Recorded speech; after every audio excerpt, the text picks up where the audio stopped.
Well, this was disappointing. Not the worst thing ever, not by a long shot. Um, so yeah, this was forgettable. It was just kind of meh. So I'll just start off with the good stuff, I guess, like the positives. So, well, basically, this is just kind of like Claire and Owen have to like stop a bunch of disasters for 13 episodes, while Sinjin and Danny, aka Dennis Nedry's nephew, I believe, or something like that, um, basically have to figure out the third piece to this treasure map and take over Jurassic World, or try to, for 13 episodes. That's kind of a problem, but I'll get into that later. So the good stuff is really, like, Ronnie is pretty funny and entertaining. Like, I'm not saying, like, the comedy is, like, super duper clever highbrow. Maybe some of it is. There's a callback, but it doesn't feel forced, and it's, like, kind of quick, and they don't really do many callbacks, so it kind of feels earned, I guess, because, I don't know, it's still entertaining. Yeah, he's funny, he's entertaining, he's likable. Sometimes he's kind of not that great, but I'll talk about that later. The subplot of the rival park with Danny was also entertaining. I mean, it got less entertaining as it went on because it felt very repetitive. But again, I'll get into that.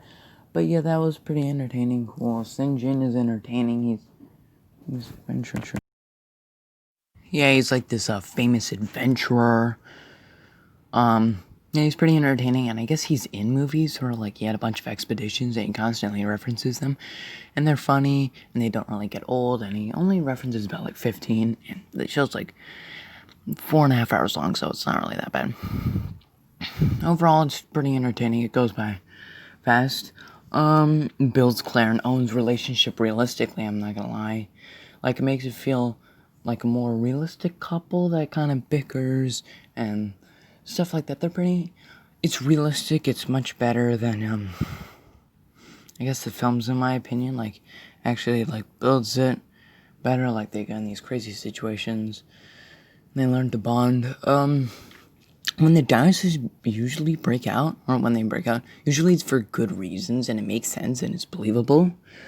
So it's not like where the people are so stupid. It's like, I don't really care about you because, like, you're insanely dumb. So, whatever. But that's kind of it. Bad things are, Mizrani is kind of a bad park owner. Yes, he's funny and entertaining, but he can also kind of be annoying at times when he's not funny. He's either a bad park owner, like, he makes a lot of idiotic decisions that just don't make any sense, and again, he has, like, the attention span of a 5-year-old, and he does a lot of stuff, and I get that's a joke, but it wears thin, especially for 13 episodes. Yeah, sometimes he's actually serious and takes it seriously, which is good, because if he didn't take it seriously at all, I'd be like, no, the show's actually pretty bad, because, the park owner just doesn't care.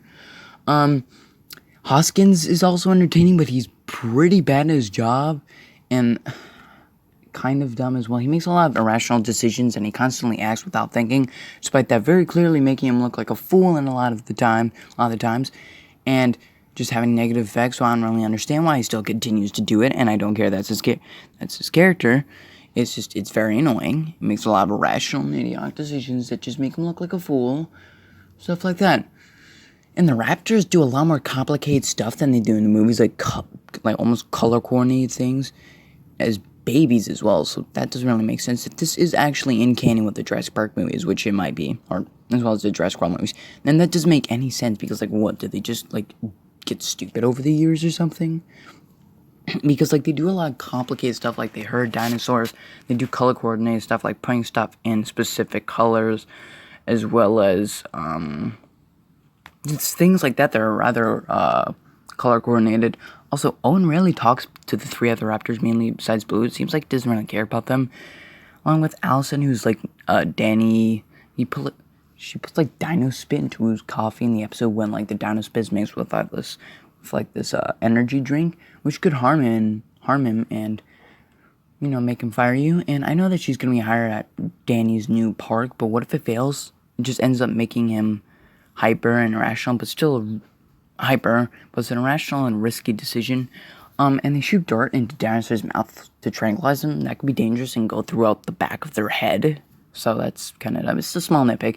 As well as it could be entertaining, but overall this is kind of forgettable. Most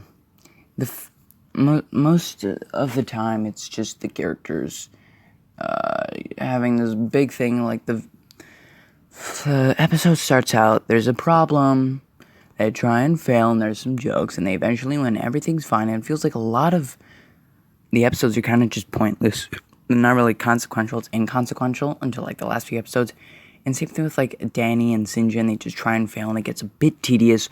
Overall, the show is just pretty forgettable. It's not the worst thing ever, but it's just kind of meh.